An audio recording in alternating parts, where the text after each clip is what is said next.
Selamat pagi Pak Wiba, perkenalkan nama saya Joan Syarni Inanto dengan NIM 0104-323-0036.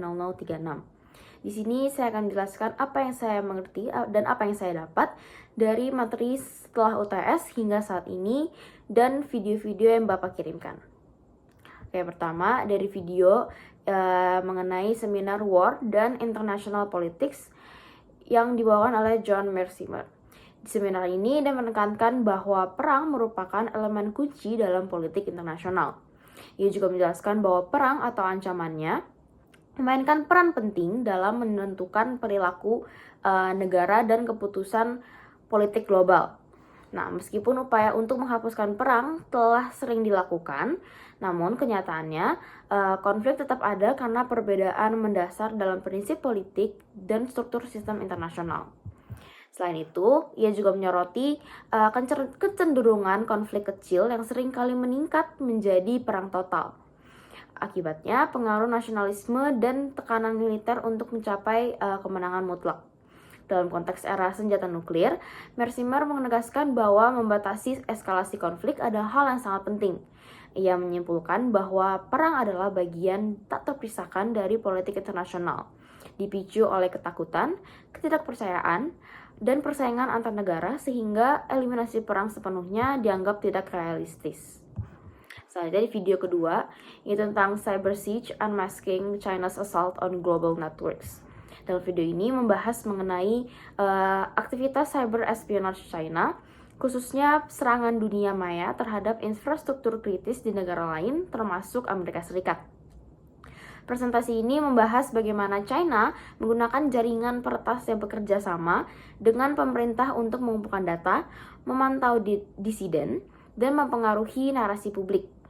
Strategi ini melibatkan infiltrasi jaringan energi, telekomunikasi, dan infrastruktur vital lainnya untuk mengumpulkan intelijen dan menyiapkan kemungkinan serangan di masa depan. Nah, salah satu taktik utamanya adalah living off the land, yakni penggunaan alat yang sah dalam jaringan untuk menyamarkan aktivitas berbahaya, sehingga sulit dideteksi. Penemuan seperti serangan grup Fault Typhoon pada sistem di Guam menunjukkan kemampuan dan tujuan strategis China, termasuk kesiapan untuk konflik seperti isu di Selat Taiwan. Selain itu, kebijakan outsourcing China kepada kontraktor pihak ketiga menciptakan ekosistem cyber yang kompetitif dan sulit dilacak. Selanjutnya, respon internasional mencakup peningkatan koordinasi keamanan antara sektor publik dan swasta, termasuk penggunaan alat keamanan canggih seperti autentikasi multifaktor berbasis perangkat keras. Nah, ancaman ini menunjukkan pentingnya kerjasama global dalam memperkuat pertahanan cyber terhadap aktor negara seperti China. Selanjutnya di video ketiga, yaitu dalam TED Talk-nya Ian Bremmer dengan berjudul The Next Global Superpower Isn't Who You Think. Di video ini membahas mengenai perubahan besar dalam tatanan global yang tidak lagi didominasi oleh satu atau dua kekuatan utama. Nah, menurutnya dunia ini sudah bergerak menuju kondisi tanpa pemimpin tunggal dengan berbagai kekuatan yang saling bersaing dalam 3 domain utama, yaitu keamanan, ekonomi, dan juga digital. Nah, yang pertama, tatanan ekonomi global. Amerika Serikat ini dan sekutunya masih mendominasi, tetapi kebangkitan negara lain seperti China menunjukkan pergeseran pengaruh. Selanjutnya, tatanan ekonomi global. Nah, integrasi China ke dalam sistem ekonomi dunia tidak menjadikan mereka seperti Amerika, melainkan menegaskan perbedaan kepentingan yang semakin besar. Selanjutnya ada tatanan digital. Teknologi menjadi medan baru kompetisi, di mana perusahaan besar seperti teknologi mulai memiliki kekuasaan yang hampir menyerupai negara, gitu. Jadi kalau nggak diatur dengan baik, dunia bisa menghadapi ancaman berupa teknopolar, di mana perusahaan teknologi menjadi aktor utama. Kemudian di video ini juga menyoroti masalah globalisasi yang menciptakan ketidakpuasan di banyak negara maju, dan bagaimana teknologi mempercepat disrupsi sosial dan politik. Dia mengingatkan bahwa langkah ke depan akan ditentukan oleh bagaimana pemerintah dan perusahaan teknologi bertanggung jawab atas dampak sosial dari inovasi mereka. Selanjutnya, saya akan bahas mengenai materi National Security. National Security ini adalah konsep yang mencakup perlindungan sebuah negara dari ancaman internal maupun eksternal yang dapat membahayakan kedaulatan, stabilitas politik, kesejahteraan rakyat, serta kemampuan negara untuk menjalankan fungsi-fungsinya. Aspek ini melibatkan dimensi militer, politik, ekonomi, teknologi, dan sosial budaya. Keamanan nasional sering dipersepsikan sebagai pertahanan terhadap ancaman militer, seperti serangan asing atau konflik bersenjata. Namun, cakupan sebenarnya itu jauh lebih luas. Misalnya, ancaman non-tradisional seperti perubahan iklim, terorisme, pandemi, keamanan cyber, dan ketidakstabilan ekonomi juga menjadi bagian penting dari keamanan nasional. Oleh karena itu, menjaga keamanan nasional tidak hanya soal mempertahankan kekuatan militer, tapi juga memastikan bahwa ketahanan energi, keamanan pangan, pengelolaan bencana, serta pelindungan terhadap sistem digital dan data sensitif. Sebaliknya, apa yang bukan bagian dari keamanan nasional adalah penggunaan konsep ini untuk membenarkan tindakan yang melanggar hak asasi manusia atau membatasi kebebasan sipil tanpa sadar yang jelas. Keamanan nasional bukan alat untuk mengontrol warga atau membatasi kritik terhadap pemerintah, melainkan upaya kolektif untuk menciptakan lingkungan yang aman dan stabil bagi semua pihak. Selanjutnya, ke materi Grand Strategy. Ini sendiri adalah rencana jangka panjang yang menyeluruh yang dirancang oleh sebuah negara atau organisasi untuk mencapai tujuan utamanya, khususnya dalam bidang kebijakan luar negeri, keamanan nasional, atau pembangunan ekonomi. Nah, strategi ini mencakup koordinasi berbagai sumber daya, termasuk politik, militer, ekonomi, dan diplomasi, untuk meraih kepentingan nasional sambil mempertimbangkan dinamika internal dan eksternalnya. Nah, ada beberapa elemen utama dalam Grand Strategy, yaitu kepentingan nasional, penetapan tujuan utama seperti keamanan, kemakmuran ekonomi, atau pengaruh global. Yang kedua, proyeksi kekuatan, penggunaan kekuatan militer hard power, dan pengaruh budaya atau diplomasi soft power. Yang ketiga, keamanan, menjaga stabilitas internal dan melindungi dari ancaman eksternal seperti serangan cyber atau ekonomi. Yang keempat, kebijakan ekonomi, memastikan perekonomian yang kuat untuk mendukung kemampuan militer dan diplomasi. Yang kelima, aliansi dan diplomasi, membangun kemitraan strategis untuk memperkuat posisi di tingkat global. Yang terakhir, ada adaptasi, yaitu kemampuan menyesuaikan strategi terhadap perubahan dinamika global. Nah, contoh strategi ini dapat dilihat dari negara-negara besar seperti Amerika Serikat, yaitu dengan strategi containment selama Perang Dingin hingga kompetisi kekuatan besar saat ini.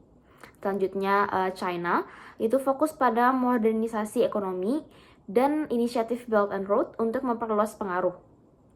Yang terakhir ada Rusia, yaitu menggunakan sumber daya energi sebagai alat diplomasi sambil berusaha mengimbangi NATO. Namun, untuk merumuskan Grand Strategy ini tidak lepas dari tantangan seperti globalisasi, ancaman aktor non-negara seperti terorisme dan perubahan multinasional, serta perubahan politik domestik. Dalam dunia yang semakin terhubung dan kompleks, Grand Strategy ini membantu negara menavigasi tantangan dan peluang untuk memastikan keberlanjutan kepentingan nasional. Selanjutnya, yaitu ada materi Human Security. Yang pertama ada konsep dasar Human Security. Nah, Human Security ini memindahkan fokus dari keamanan negara tradisional yang berpusat pada ancaman eksternal menuju perlindungan individu dan komunitas. Konsep ini menekankan kebebasan dari rasa takut, freedom from fear, kebebasan dari kekurangan, freedom from want, dan penghormatan terhadap martabat manusia.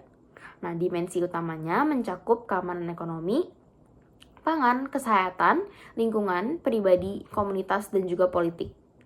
Selanjutnya ada hubungan Human Security dengan National Security dan Grand Strategy. Yang pertama, keamanan nasional.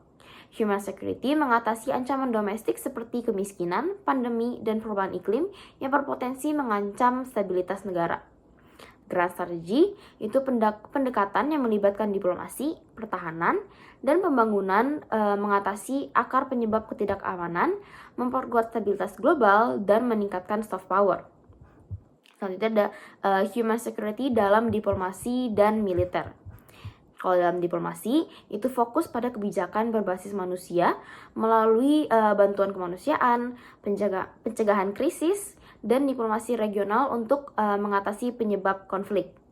Kalau militer, yaitu berperan dalam misi penjaga perdamaian, pembantuan bencana, dan operasi kontra-insurgensi yang melibatkan pelindungan hak asasi manusia dan kerjasama sipil militer. Yang keempat itu membahas mengenai peran human security dalam intelijen dan keamanan cyber. Kalau dalam intelijen itu menghadapi ancaman tradisional seperti kejahatan terorganisir, terorisme, dan krisis kesehatan.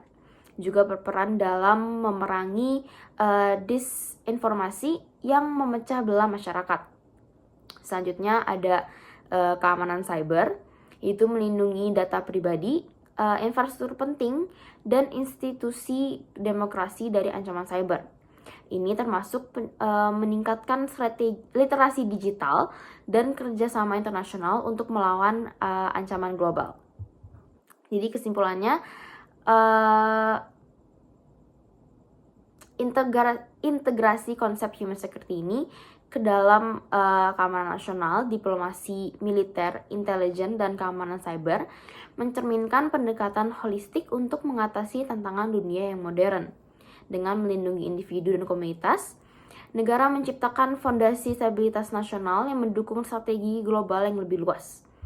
Nah, pendekatan ini menegaskan bahwa kesejahteraan manusia adalah inti dari stabilitas dan keamanan, baik di tingkat nasional maupun internasional. Oke, selanjutnya saya akan membahas mengenai materi Homeland Security atau keamanan dalam negeri. Homeland Security ini bertanggung jawab melindungi negara dari ancaman domestik dan internasional. Nah, di Amerika Serikat, tugas utamanya meliputi kontraterorisme, keamanan perbatasan, imigrasi, keamanan cyber, dan respon terhadap bencana. Departemen Keamanan Dalam Negeri atau Homeland Security ini menjadi pusat koordinasi dalam mencegah dan merespons keadaan darurat, melindungi infrastruktur kritis, dan meningkatkan ketahanan terhadap serangan atau bencana alam. Lalu ada penegakan hukum. Penegakan hukum ini berfokus pada penerapan hukum, menjaga ketertiban umum, dan melindungi warga negara dalam yurisdiksi.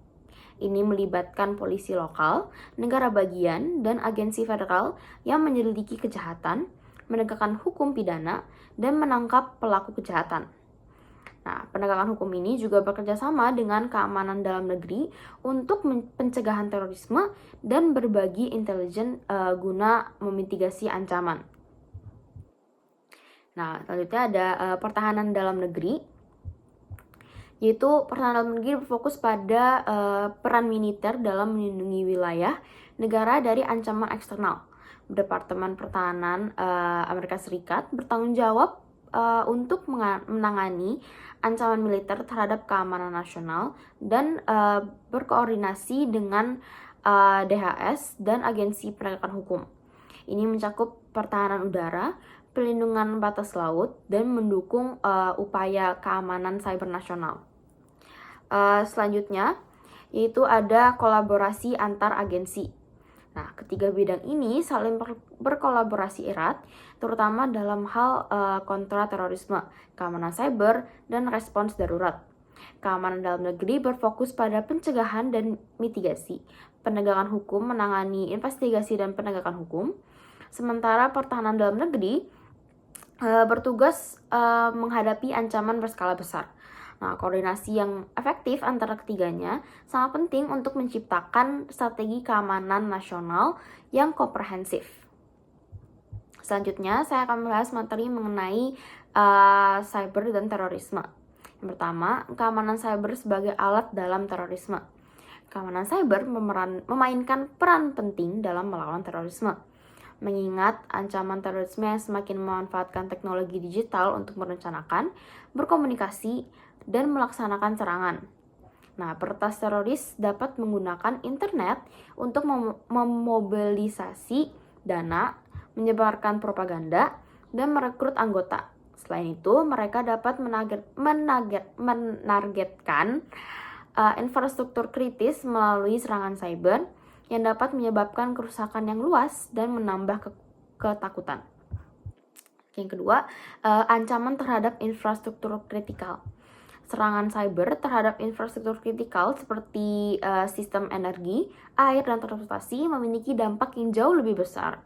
Teroris dapat mengganggu atau menghancurkan sistem penting ini yang tidak hanya membahayakan keselamatan publik, tapi juga dapat memperburuk krisis sosial dan ekonomi. Yang ketiga, penyebaran propaganda dan rekrutmen. Teroris memanfaatkan media sosial dan platform online untuk menyebarkan ideologi ekstremis, mendekati calon anggota, dan merencanakan serangan.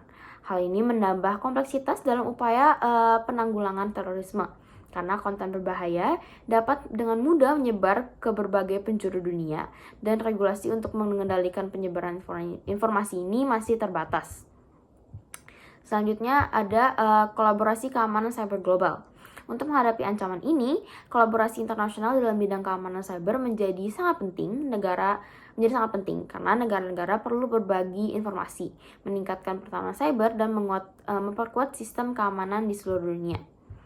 Jadi secara keseluruhan, ancaman terorisme yang memanfaatkan dunia maya menuntut perhatian serius dari negara dan sektor keamanan global.